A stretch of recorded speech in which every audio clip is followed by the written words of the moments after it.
Ok, ministro, estamos aquí, así que Habla más o de la menos carta de Judas. vamos a hablar de la carta de Judas.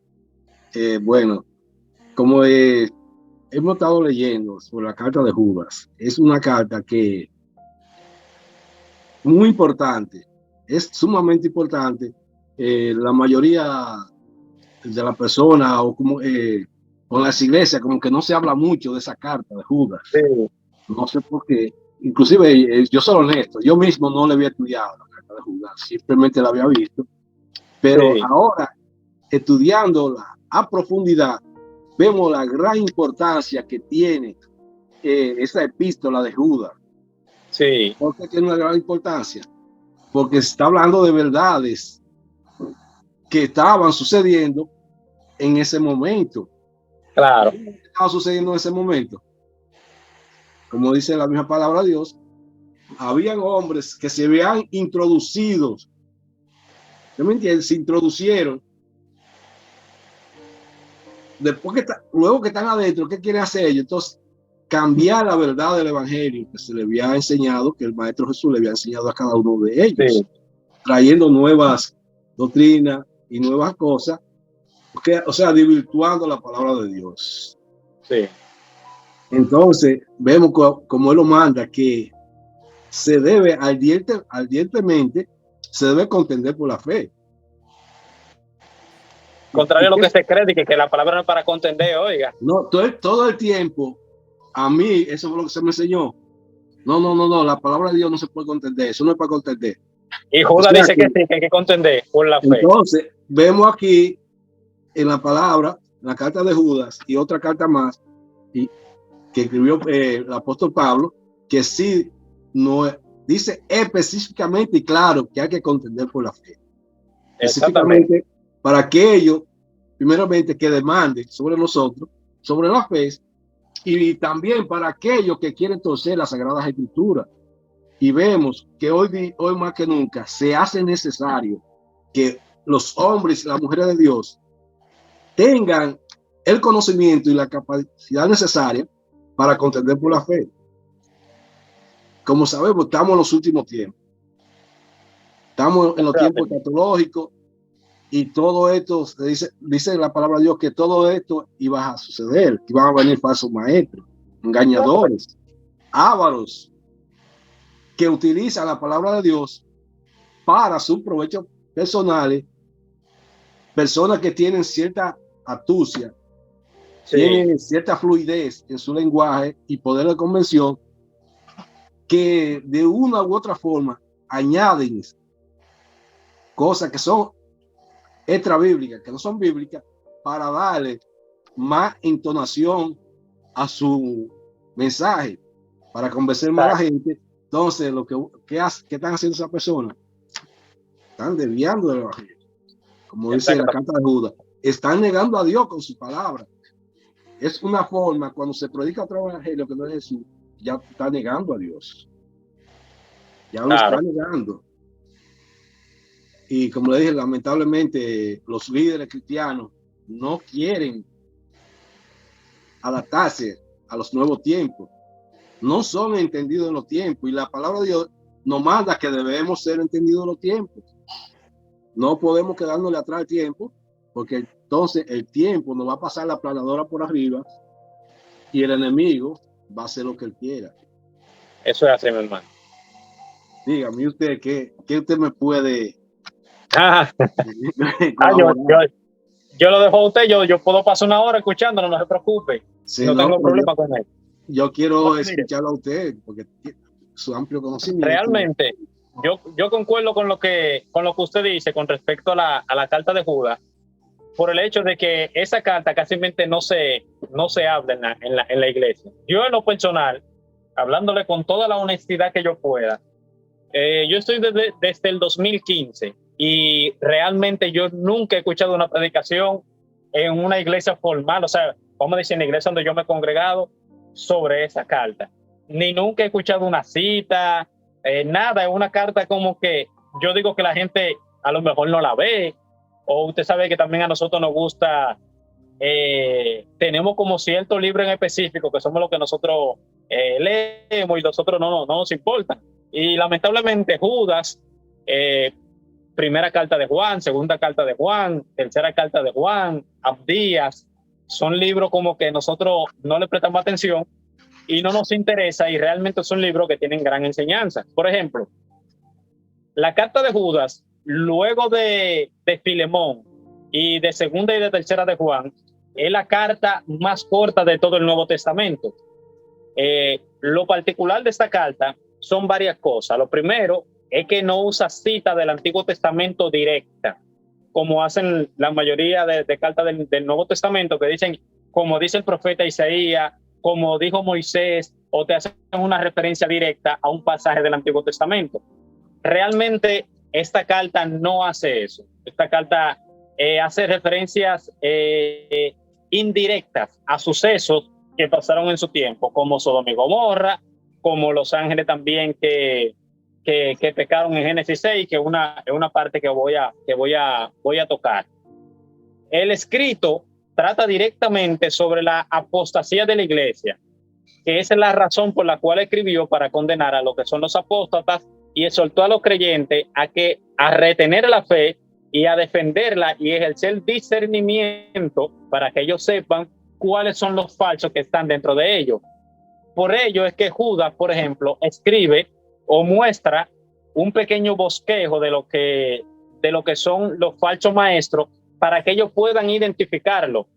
Judas, por ejemplo, no refuta específicamente el contenido de las enseñanzas que estaban llegando a la iglesia, pero en su análisis, en la forma en la que él analiza, por ejemplo, a los falsos maestros, sí se puede evidenciar al falso maestro por varias cosas. La primera de ellas es por su vida moral y la otra es por el resultado erróneo de sus enseñanzas. Por eso él usa varios sinónimos. Por ejemplo, él usa sinónimos, usa sus obras y también dice a lo que conduce a la perdición. Por ejemplo, de los seudónimos que él le dice dentro de la carta a los falsos maestros están nubes sin agua, impíos, árboles otoñales sin fruto, soñadores, sensuales, fieras ondas del mal, estrellas errantes, murmuradores y querellosos. Esas son todas las formas en las cuales él describe a los falsos maestros. Pero aparte de eso, te muestra las obras de ellos, que también es una forma de identificarlo. Las obras que él muestra de ellos, dice, convierten en libertinaje la gracia de Dios. Dice, niegan al Dios y Padre, al Dios Padre y a Jesucristo. Quiere decir que Judas está haciendo igual a Jesucristo con el Padre, contrario a lo que mucha gente quiere hacer hoy en día, que lo quieren minimizar. Dice que mancillan la carne, rechazan las autoridades, blasfeman contra las potestades superiores, siguen el camino de Caín, se lanzan en el error de Balaán, perecen en la contradicción de Coré, se apacientan a sí mismos, andan según su malo deseo, su boca habla cosas infladas, adulan a las personas para sacar provecho. Eso es algo tremendo. Eso es algo que se está viendo mucho ahora, estos últimos días. Es lo que le digo. Se está viendo esto. Entonces, también un punto importante. Él describe los seudónimos, las obras que ellos hacen, y ahora dice cuál es el destino de ellos, y es que no tienen salvación. Por eso, usted ve en el versículo 4 que él dice, los que desde antes habían sido destinados para esta condenación, o sea, y esas personas habían sido anunciadas que lo que hicieran tales cosas se iban a perder, o sea, estaban perdidos. Dice en el versículo 13 también, para las cuales están reservadas eternamente en la oscuridad de las tinieblas. Y en el versículo 19 dice que no tienen al Espíritu. Es decir, tienen tres aspectos que lo evidencian como falso maestro y al mismo tiempo demuestran de que no tienen salvación. Y eso es importante decirlo, porque la persona hoy en día queremos tener como una amistad diabólica con la gente que está errada. Es verdad que uno tiene que mostrar misericordia, pero tenemos que decir las cosas como son. Y si están haciendo las cosas mal, se va a perder. Y si están haciendo las cosas mal, no son cristianos, pues no podemos obviar las cosas. O sea, una cosa es que nosotros empecemos a maldecirlo y a decir cosas negativas sobre esa persona para denigrarlo, pero otra cosa muy diferente es que nosotros por la Biblia le digamos, no, usted está mal, usted esto, usted lo otro, señalado directamente. Usted sabe, de que me juzgue Dios, no. La Biblia está ahí y para eso está, para que nosotros evidenciemos quién sí y quién no, y tenemos toda autoridad del mundo para hacerlo. Entonces, en contraste, por ejemplo, con eso, él te habla también de los creyentes. Hay una palabra que es la palabra guardar y sus sinónimos que aparecen 5 veces y constituyen un útil estudio. Por ejemplo, cuando usted ve en el versículo 1, dice, el pueblo del Señor es guardado del pecado por Dios para Jesucristo.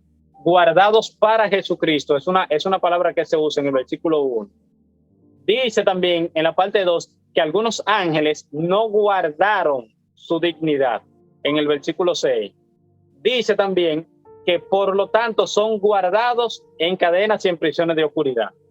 Pero también otro aspecto es que vemos que dice que nosotros debemos guardarnos en la plena y constante servidumbre de que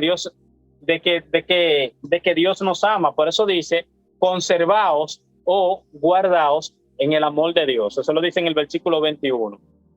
Otro aspecto de la palabra guardados o su sinónimo aparece en el versículo 24, que dice que Él es poderoso para guardarnos, no meramente sin caída, sino también sin tropiezo, por lo que las causas de la caída son los tropiezos. ¿Qué pasa entonces? Tenemos otro punto, que es el autor, la fecha y los destinatarios. Es decir, quién escribió esa carta, en qué tiempo escribió la carta y quién eran los destinatarios de esa carta. Y es que el autor de la carta, como se evidencia claramente, es Judas, que es el hermano de Jacobo, el medio hermano de Jesús, porque Jesús tuvo hermano de parte de madre. Eso está sumamente claro en la Biblia.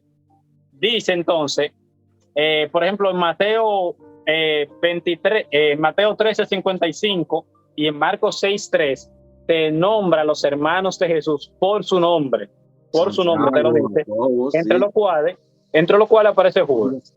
Entonces, debe distinguirse, por ejemplo, para evitar errores, este Judas de los 7 Judas que menciona el Nuevo Testamento, que son otras personas que son diferentes a él. Por ejemplo, hay 2 apóstoles que se llaman Judas, Judas Iscariote y Judas Tadeo, que se menciona, por ejemplo, en Lucas 6:16 y se menciona en Hechos 1:13. Ahí usted puede distinguir los 2 Judas. Este Judas, por ejemplo, específicamente, no se reconoce como apóstol en su carta. Fíjese, por ejemplo, que los apóstoles cuando se van a presentar, dicen Pedro, apóstol de Jesucristo, Pablo, apóstol de Jesucristo. Este no se llama de esa forma en la carta. Él no se reconoce como tal, sino que él habla, por ejemplo, de los apóstoles, pero lo habla en tercera persona en el versículo 17. Judas había rechazado a Jesús como el Mesías en el pasado. Eso lo muestra, por ejemplo, Juan, capítulo 7, versículo 1 al 9, y lo muestra también Marcos 3:21 y versículo 31. Otro punto es que él se convirtió al cristianismo luego de la resurrección, como enseña Hechos 1:14, que dice que estaban los hermanos de Jesús, estaba la madre de Jesús y estaban los apóstoles. Ellos luego de la resurrección, los hermanos de Jesús, todos se convirtieron, o es por lo menos lo que uno cree, porque es lo que enseña la Biblia. Dice que posiblemente era menor que Jesús y que Santiago, según evidencia el orden en el que se trata en Mateo 13:55. La carta específicamente se cree que fue escrita luego de segunda carta de Pedro. En la siguiente sección, yo voy a dejar que usted hable y luego le voy a decir por qué se cree eso, porque Pedro y Judas tienen un parentesco temático en las cosas que tratan y versículos que son exactamente iguales, que usted dice, bueno, uno se copió de otro, parece. Entonces, el autor, por ejemplo, en el versículo 17 y 18, cita, por ejemplo, y posiblemente cita algunos versículos, por ejemplo, que se tratan en la segunda carta de Pedro. Y posiblemente poco tiempo antes de la destrucción, por ejemplo, del templo de Jerusalén, en el año 68 al 70. Es probable que se haya escrito por lo menos en el 69, que es un punto como intermedio, porque todavía no estaba la destrucción del templo. Entonces dice, esta carta fue reconocida como canónica e introducida en el canon Muratori en el año 170 después de Cristo, quiere decir en el segundo siglo. Fue una carta que no tuvo tanto problema para entrar en el canon. Por ejemplo, Clemente de Roma en el año 96 y Clemente de Alejandría en el siglo II reconocieron esta carta como auténtica. Y además, Atenágoras también evidencia casi con seguridad que conocía la carta cuando hizo su análisis de los ángeles que pecaron en su libro Apología 14 y también en Apología 15. Orígenes también describe a Judas como un escrito lleno de palabras fuertes o saludables de gracia celestial. Eusebio lo clasificó junto con los más libros en disputa. Entre los escritos posteriores, Dídimo, Atanasio, Agustín y Jerónimo son los más dignos de notar de las personas que aceptaron esta carta.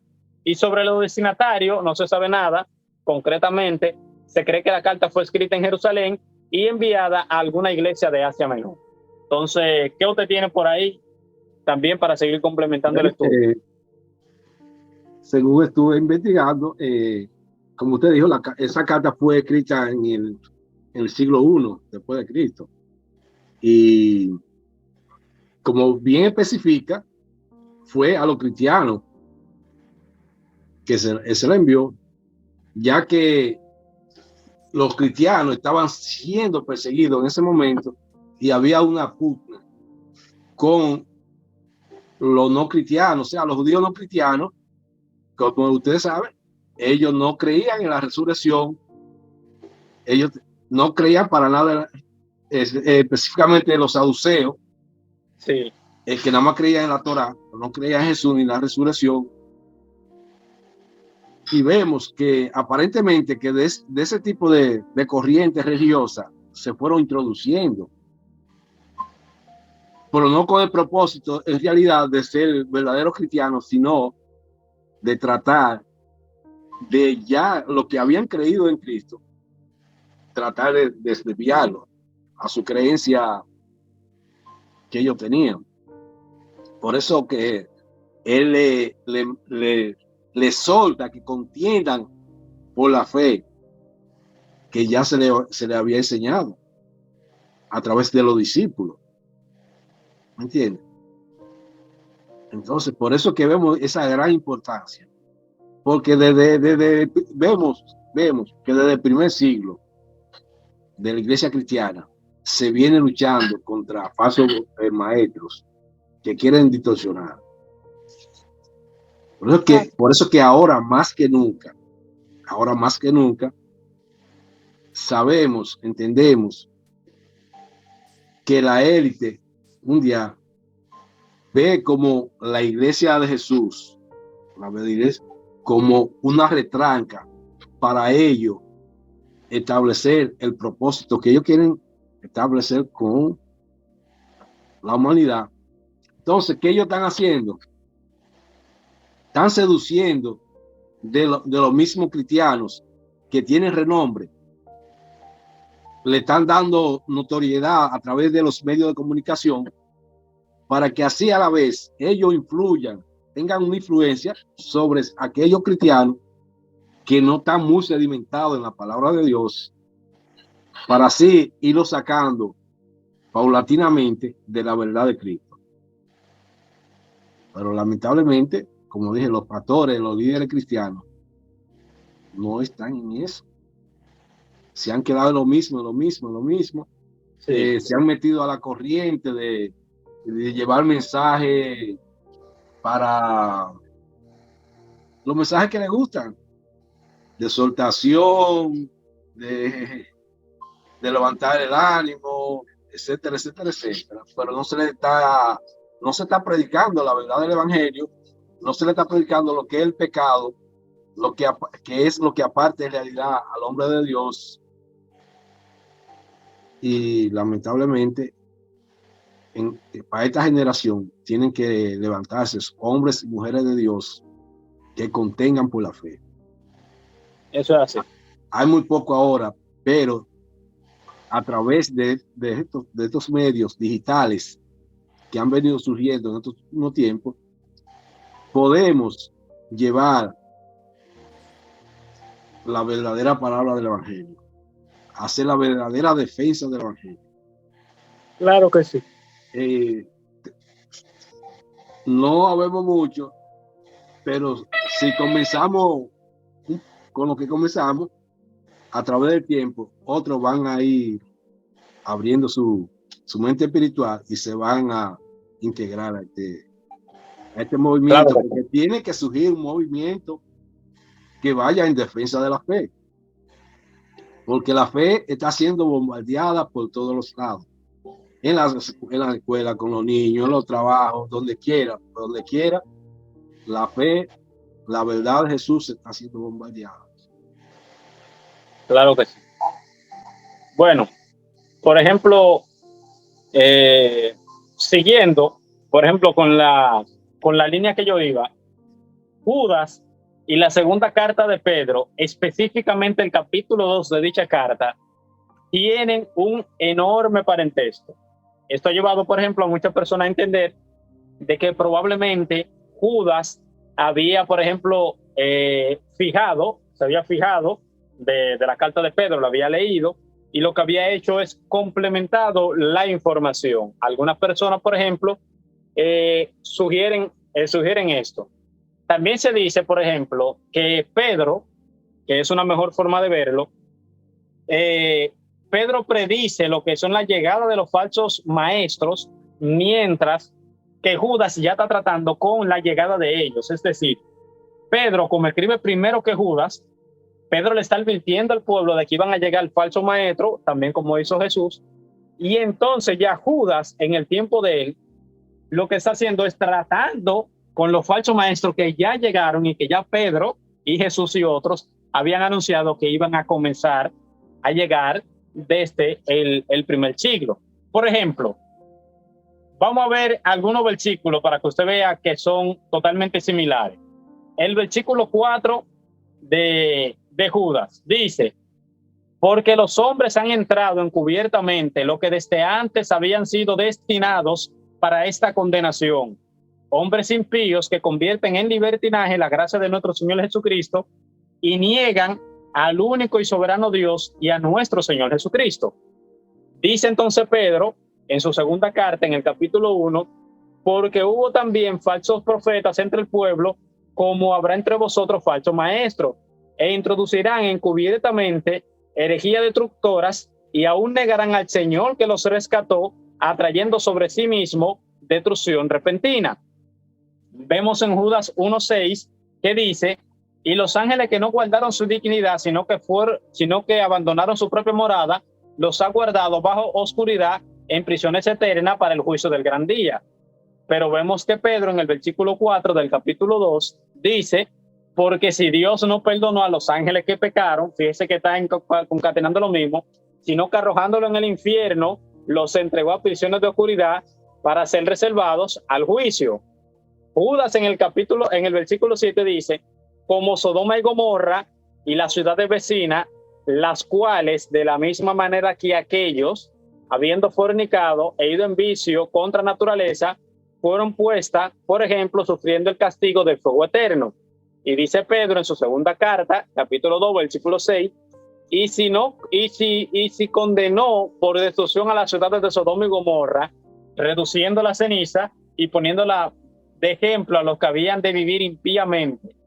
Entonces vemos dos partecitas que son un poquito más largas, pero que también coinciden bastante, que es el versículo 8 y el versículo 10, del versículo 8 al 10 de Judas, que dice: no obstante, de la misma manera también estos soñadores mancillan la carne, rechazan la autoridad, blasfeman a las potestades superiores, pero cuando el arcángel Miguel contendía con el diablo y disputado con el cuerpo, por el cuerpo de Moisés, no se atrevió a proferir juicio de maldición contra él, sino que dijo: el Señor te reprenda. Pero estos blasfeman de cuantas cosas no conocen, y los que por naturaleza conocen se corrompen como animales irracionales. Pero entonces Pedro, en el capítulo 2, versículo 10 al 12, dice: y mayormente aquellos que siguiendo la carne andan en concupiscencia e inmundicia y desprecian el señorío, atrevidos, contumaces, que no temen decir el mal a las potestades superiores, mientras que los ángeles, que son mayores en fuerza y potencia, no pronuncian juicio de maldición contra ellas delante del Señor. Por esto, hablando mal de cosas que no entienden, como animales irracionales, nacidos para presa y destrucción, perecerán por su propia perdición. Fíjese que hay mucho paralelo. Por ejemplo, en el versículo 11 de Judas dice: ay de ellos, porque han seguido el camino de Caín y se lanzaron por lucro en el error de Balaán y perecieron en la contradicción de Coré. Pero entonces, en el versículo 15 de Pedro dice: han dejado el camino recto y se han extraviado siguiendo el camino de Balaán, y el cual amó el premio de la maldad. Cuando nosotros, por ejemplo, vemos también el versículo 12, 13 y el versículo 16, dice: estos son manchas en vuestro ágapes, que comiendo impúdicamente con vosotros se apacientan a sí mismos, nubes sin agua llevadas por acá, de acá para allá, por los vientos, árboles otoñales sin fruto, estrellas errantes para las cuales está reservada eternamente la oscuridad de las tinieblas. Estos son murmuradores, querellosos, andan según su propio deseo, cuya boca habla cosas infladas, adulando a las personas para sacar provecho. Y Pedro entonces dice: estos son fuentes sin agua, nubes empujadas por la tormenta, para las cuales la más densa oscuridad está reservada para siempre. Pues hablando palabras infladas y vanas, seducen con concupiscencia a la carne, disoluciones a los que verdaderamente habían huido de los que viven en el error. Le prometen libertad y ellos mismos son esclavos de corrupción. Pero el que dice que es vencido por alguno es hecho esclavo del que lo venció.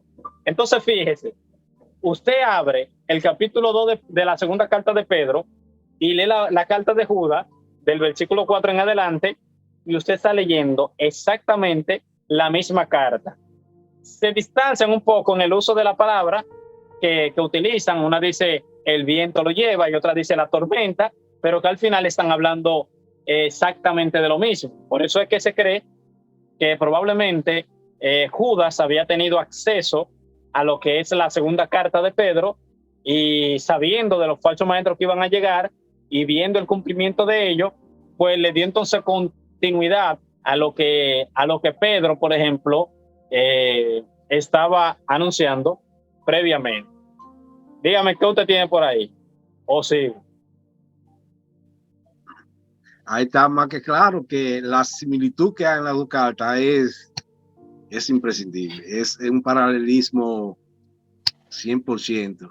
Entonces, ¿qué exhortación finalmente usted le da al pueblo de Dios sobre la carta de Judas?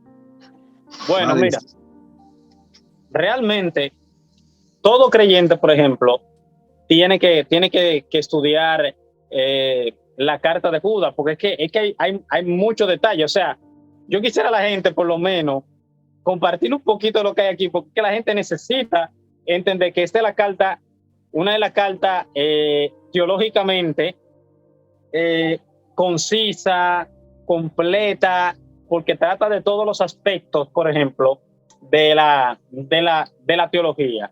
Un punto antes para que no se me quede, es que Judas cita a Enoc. Dice: en esto también profetizó Enoc, séptimo desde Adán. Y esto ha causado, por ejemplo, un sinnúmero de controversia, porque hay un libro de Enoc que lo tienen como apócrifo y no lo incluyen a la Biblia, y hay personas que dicen que fue realmente lo que han manipulado la Biblia y han sacado libros que no le convenían, etcétera, etcétera, etcétera. Por ejemplo, cuando nosotros vemos en la carta de Judas, el versículo 14 y 15, que dice: he aquí, vino el Señor con sus santas decenas de millares para hacer juicio contra todos y dejar convictos a todos los impíos de sus obras impías, a 10,000 de sus santos, de sus obras impías que han hecho impíamente.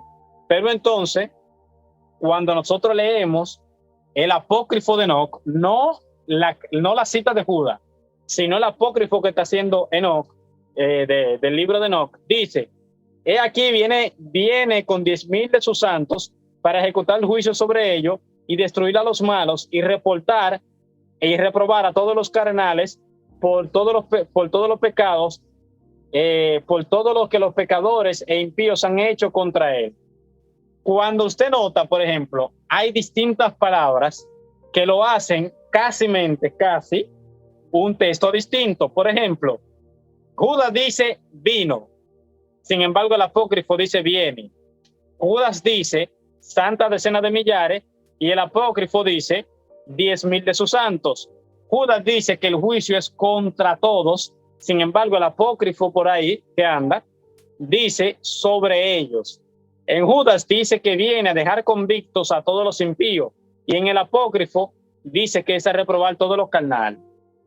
En vista, por ejemplo, de la notable diferencia que tienen, lo mejor es decir, por ejemplo, por el momento, hasta que haya más claridad en los manuscritos y etcétera, que Judas había citado lo que era una tradición oral que se tenía de Enoc y no directamente que Judas conocía ese libro apócrifo y lo que hizo fue que copió de él. Además de eso, para no enredarnos mucho, el hecho de que un apóstol, por ejemplo, cite un libro apócrifo no le da validez a ese libro como inspirado, porque por ejemplo nosotros vemos que Pablo citó varias veces, por ejemplo, citas de personas que no son cristianos y que eran, por ejemplo, profetas y poetas paganos, como te lo enseña Hechos 17:28, 1 Corintios 15:33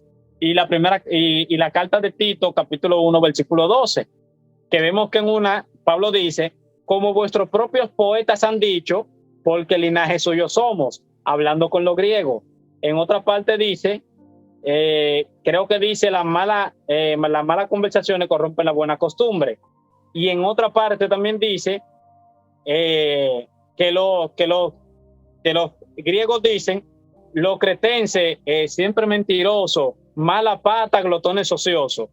Ahí en esa tresita, Pablo está usando apócrifos, libros que no son inspirados de personas de ese tiempo, por ejemplo, poetas, escritores, etcétera, pero eso no le da validez de inspirado. Él simplemente lo utilizó para dar un ejemplo. Entonces, ya sea que Judas esté utilizando una tradición oral de lo que se creía que había dicho Enoc y de lo que había sucedido con el cuerpo de Moisés, o haya citado directamente un libro apócrifo, pues bueno, verdaderamente lo que debemos decir es que aun si estuviese citando un libro apócrifo, eso no le da la validez de inspirado. Para yo terminar con mi exhortación, a darle un detallito para que las personas no se me vayan sin esto, y si cualquier persona escucha, ¿verdad?, también puede apuntarlo, que es la teología propia de la carta, es decir,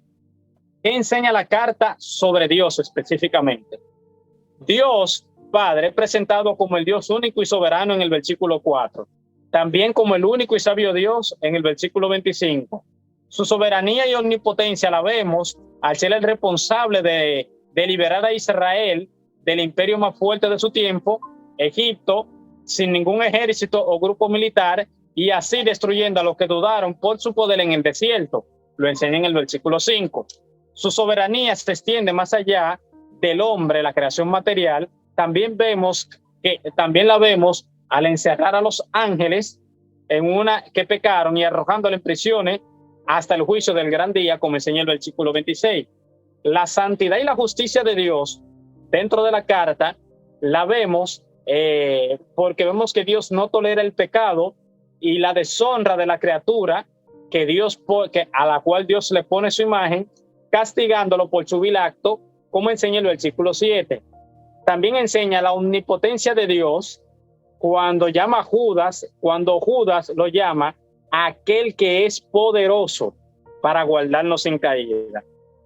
También vemos que Dios Padre en esta epístola es nuestro Salvador y Santificador, como enseña el versículo 1 y el versículo 25, y el amor de Dios también se ve reflejado en la carta cuando vemos que Él es el que conserva a los creyentes. O sea, Dios conserva a los creyentes en su amor, como enseña el versículo 21. ¿Qué enseña esa carta sobre la cristología, sobre la persona de Cristo? Bueno, enseña Jesús es exaltado varias veces con el título de Señor. Lo vemos en el versículo 2, versículo 17, y versículo 21, el cual es el nombre sobre todo nombre que enseña Filipenses 2, del 5 al 11, que dice que toda lengua confesará que Jesús es Señor. Ese nombre Señor ahí es equivalente a Jehová en el Antiguo Testamento. Dice que Cristo como Dios es en igualdad al Padre, es el que guarda al creyente en su poder, como dice el versículo 1 de la carta, y es quien le otorga misericordia, como enseña también el versículo 21. ¿Qué enseña también, por ejemplo, esta carta sobre la Biblia? O sea, ¿qué enseña la misma carta sobre la Biblia? Sencillo. Enseña, por ejemplo, enseña que la fe ha sido una vez y para siempre dada a los santos, por lo cual no se puede agregar a su contenido, como enseña Deuteronomio, como enseña Proverbios y como enseña Apocalipsis.